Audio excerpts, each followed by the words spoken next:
Last year when I journeyed to the faraway place of the mainland to pick up a car I had just bought, I used a few hours I had on this mainland before the ferry left to home to go game hunting and see what was left. When I was a wee lad and we had just moved to the island and we didn't have a ton of money, we would always, when we were on the mainland, go to Læsehesten, aka the reading horse. A chain of government subsidized used bookstores that also stocked videotapes, DVDs, CDs, cassettes, vinyls, any type of physical media really, including video games. Long story short, I figured that if any place had to survive the GameStop purge and maybe even thrive from it, and have the desire to stay open as much as possible, it would probably be that place, and it was. And I bought a ton of games, and I've actually been back quite a few times and bought some really good stuff. But it's a chain, which meant that there had to be others, and one very early morning in November, I found myself once again on the ferry heading to the fabled mainland to pick up yet another car. And while buying another car is always nice, my mind was somewhere else. My mind was on the reading horse location. I remember being fairly close by to where the car picking up place was. And this is the story of my quest to find one of Denmark's last game stores, the reading horse in Silkeborg.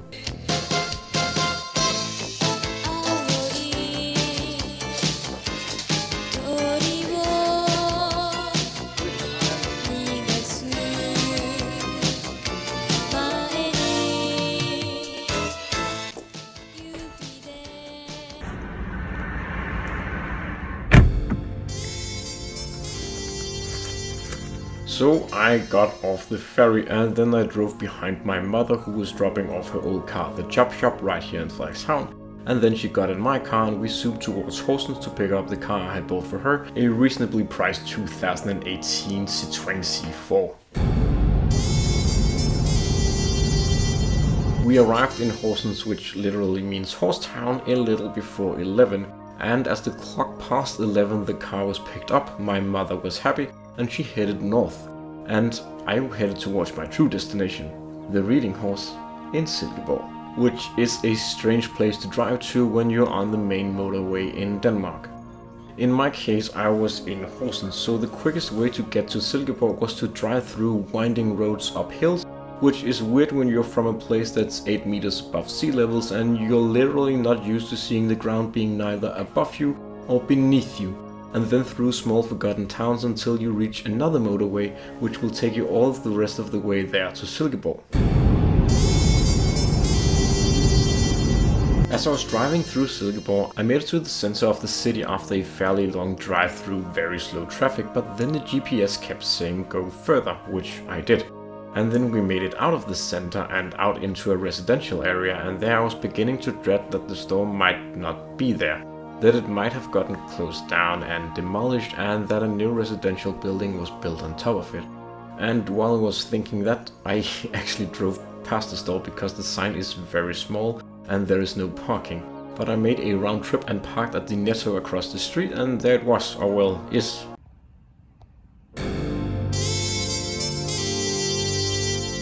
Another reading horse in the middle of fuck all nowhere in an area that many of you will find is hilariously named the Highlands. The size of the sign, or rather lack thereof, is apparently a sign of what is on the inside, because the store is very small, and unlike the one in Frederikshavn where the games take up around like half the store, they maybe only take about like 10% of space in here, confined to pretty much like 2 or 3 small shelves. I didn't have a ton of time anyways. It had taken about an hour to drive here from Horsetown, so I quickly went through the shelves and picked up the handful of games that I thought were interesting. As I was picking through the shelves and finding games I wanted to buy, I understood why there weren't a lot of games here at the store. The guy behind the counter just looked at the stack of 7 games I had and then said 340, which is around 45 euros.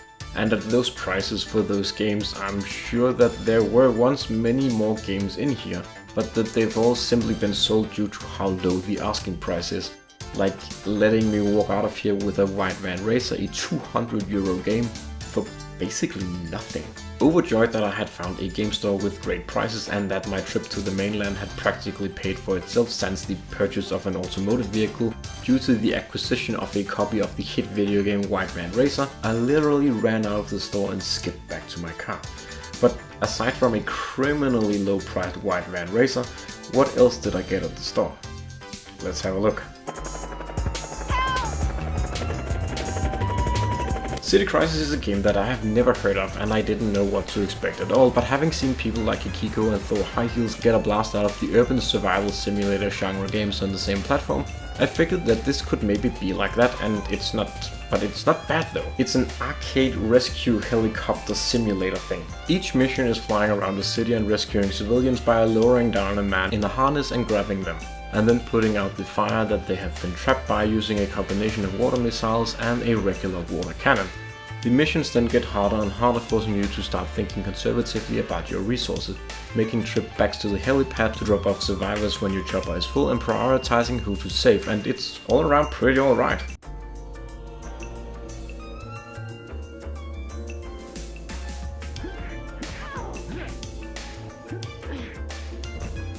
If you've been here since around 2018-ish, you know that I love the first Buffy the Vampire Slayer video game, which released exclusively on the original Xbox. That game told a story set during Season 3, and that story was full of references to things that would happen in the later seasons and even foreshadowed the very end of the series, which wouldn't happen for another few years. That combined with the amazing combat system that perfectly emulated the TV show's action, making you think and act like the Slayer and grind down the enemy before doing a cool finishing blow, or cheesing the system and just doing a quick deflecting move and then a killing blow, ending a 2-minute fight in mere seconds, made for a really compelling game that's probably one of my top 5 favorite licensed games of all time. Despite being a fan of this and the TV show, of course, I never did get the sequel, which launched on the GameCube and the PS2 and not the Xbox for some reason. And now that I'm playing it, I'm glad that I never picked it up. Whereas the first game has a plot that perfectly blends into Season 3 and really carves out a place in the canon for itself, Chaos Blitz, on the other hand, is a sloppy time travel / dimensional travel plot that allows former baddies from previous seasons to make appearances as boss battles. And whereas the first game had an in-depth combat system with over 50 different attacks, requiring the player to chain together combos and change those combos on the fly to fit the situations they were facing, Chaos Blitz, on the other hand, is a sloppy beat 'em up where you knock down the enemy's health and then you trigger a kill move, and that's it, and the enemies, they just kind of spawn out of nowhere. And whereas the first game had interesting levels that used locations from the show as inspirations and created puzzles and level design influenced by those locations, as well as place enemies and traps that fit into the situation, Chaos Blitz, on the other hand, also features locations from the show, but they are linear hallways that vaguely look like the locations they are inspired by, and they all look the same. The game is overall sloppy, it's a bad time, and I definitely won't be coming back to it.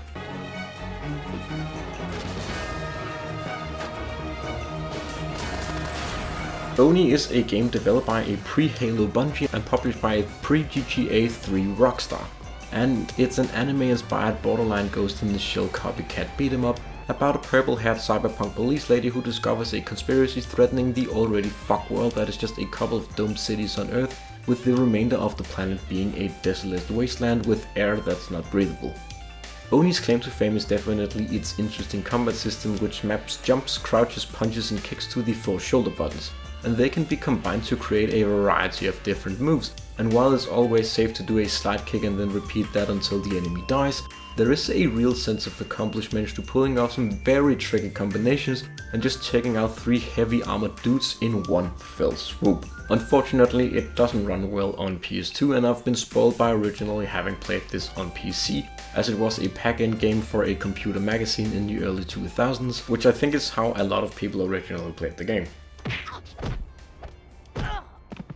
White Van Racer is a terrible game, but it's worth a lot of money and can pay for this entire lot, so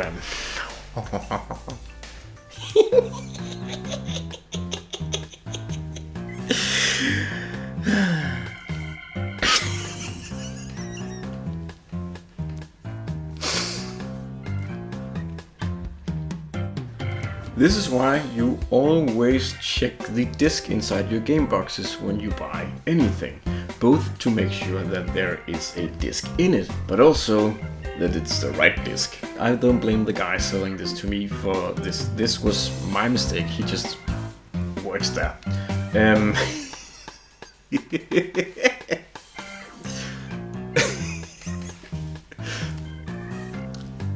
So yeah, I scammed myself. I thought that I was scamming some used bookstore that's like run and operated by people with disabilities. But, you know, karma came in and then scammed me. And that's quite alright.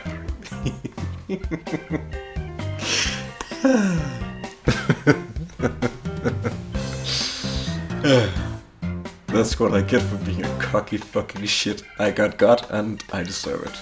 Well.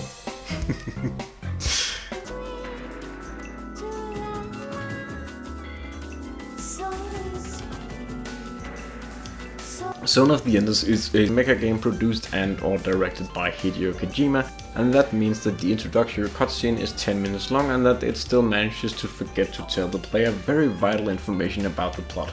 The story is that evil mechas attack some sort of base, our ship, and then a whiny anime boy is the only survivor of the attack, and he manages to pilot a mech and then fend off the attack. As the whiny anime boy, you then get in contact with another faction, and that's the start of an epic adventure that will take you across the galaxy. And it's pretty good, but I think I already own the HD version on 360 and I rather play it on that with its shortened load times and upscaled graphics. We're here at last. Yes. How long I've waited for this moment. My go-to experience in arcades is and has always been rail shooters. I love them, and if there is one in an arcade, I'm playing it, and if there is a console conversion for cheap at a retro store, I'm buying it. And that is what Vampire Knight for the PS2 is. And it also helps a lot that the game supports the G-Con 45 and the G-Con 2, which are very cheap gun cons for as far as gun cons go, with the 45 going for as little as €20 on occasion. The game itself is developed by a Sega studio, and if you've played House of the Dead, you know exactly what you're in for. Monsters will appear on screen and you will need to shoot them and then reload in between salvos of enemies, and when enemies are defeated the game will move on to a new location and there you will shoot more enemies. The further you get into the game, the tougher the enemies get. And they will start to jump all over the place and sometimes even teleport, and some of them will have glowing weak spots that you need to shoot to take them down. The story is of course a little cheesy, which doesn't detract from the experience, and the voice acting is done by those two people who did all of the middle of the road voice acting in the 2000s. If you're looking for a cheap rail shooter, this is not a bad one to add to the library.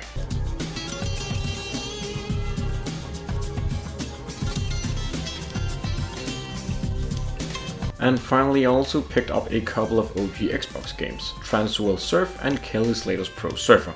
The latter was my introduction to surfing and the reason my mother worries every time the wind blows, and I've been meaning to go back to it ever since and replay it, and since Transworld Surf was also there, I decided to pick that one up as well. But how do you make a game about surfing? Skateboarding makes sense. Skateboarding is primarily done in skate parks, and it's very easy to take a skate park and turn it into a video game. And it's easy to check the ramps and the pipes and the rails and whatnot and put them into the real world locations, which is what Tony Hawk's Pro Skater does so well with its levels. And there are so many moves and so many skate styles, so you have a lot of variety in how you play as well. And you can take all the coolness of skateboarding and all the cool things you can do and where you can do them, and you can make them so much cooler and bigger and better and more extreme because it's a video game. Surfing is a completely other deal. The only type of thing you can surf is a wave, and waves are all the same, and the only level you can make in a surfing game is water.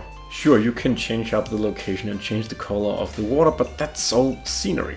The only thing you can really do in a surfing game is essentially the half-pipe minigame from Tony Hawk, an endless wave you can keep doing tricks on, and that is essentially what Transworld Surf is.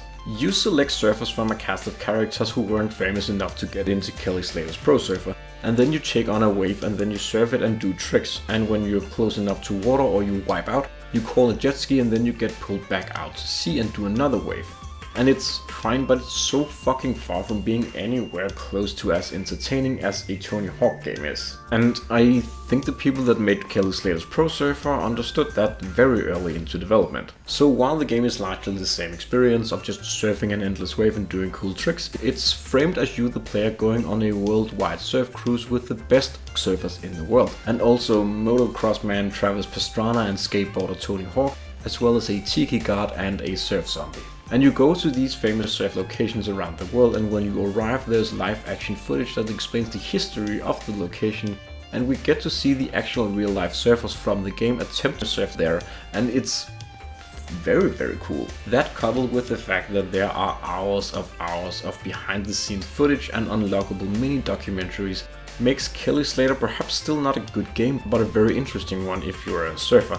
And especially if you are like me, a surfer, a history buff, a tech head and a nerd, as it both gives the viewer/player an insight into surfing, but also more specifically what surfing was like at the turn of the millennia, how the sport was rapidly changing and evolving from being something that very few people were interested in and even fewer people could live off of via sponsorships and competitions, to now where there are thousands upon thousands of people living off of surfing, and most of them aren't sponsored or doing comps, they are vlogging. And we actually get to see the very early attempts at vlogging surfing through the various videos in the game. There is plenty of focus on how to capture what they do on camera, which back then was quite the hurdle because there weren't any waterproof GoPro knockoffs that you could just buy for €20, casing included. No. Instead we get this very quaint little video about the very expensive and very enormous POV surf cam that they use to capture video from a surfer's perspective. And it's this whole rig, and they are all very impressed by how small it is and how awesome it is that they actually have the technology to pull off a shot like that, and it's just a little precious to watch. If you're a surfer or even remotely interested in surfing or a fan of the Tony Hawk games, I would say give this a watch. Play. It's fun seeing how they tackle a whole other sport, and such a niche one at that for whatever reason became so wildly popular even though it's just sledding on water. And seeing what they do with that and how they distract from the fact that there's not a whole lot of game is super fascinating. And if you just want to watch all the videos, it's an OG Xbox game, so there is a cheat code that will just unlock everything and you can just watch it from the menu.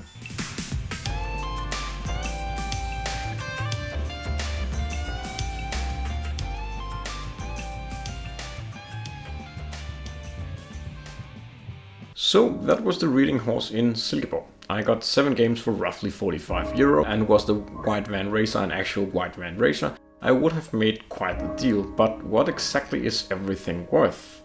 Well, I actually still made quite the deal. While most of the games hovered around €5 or so with only Kelly Slater and Buffy breaking 10, it didn't look like I got my money's worth. But when factoring in shipping costs, which are around 10 to €15 per game, the value actually comes out like this. Kelly Slater's 23, City Crisis 20, Boney 19, Transworld Surf 24, Buffy 24, Vampire Knight 26, and surprisingly, a disc-only Zone of Enders 20, for a total value of 156, which is a profit of €111. Or well, a third of that is profit and the remaining 2/3 are just saved costs. All around not a bad haul, even though I kind of scammed myself by not checking the White Van Racer game box. But we're not done. In the next video we'll hit up the location in Læsehesten that I've been to before, and we'll see what deals we can make there, if any. And then it's time to go home and snuggle up with the pets and have a few beers and sleep. I'll see you in the next one. Bye bye for now.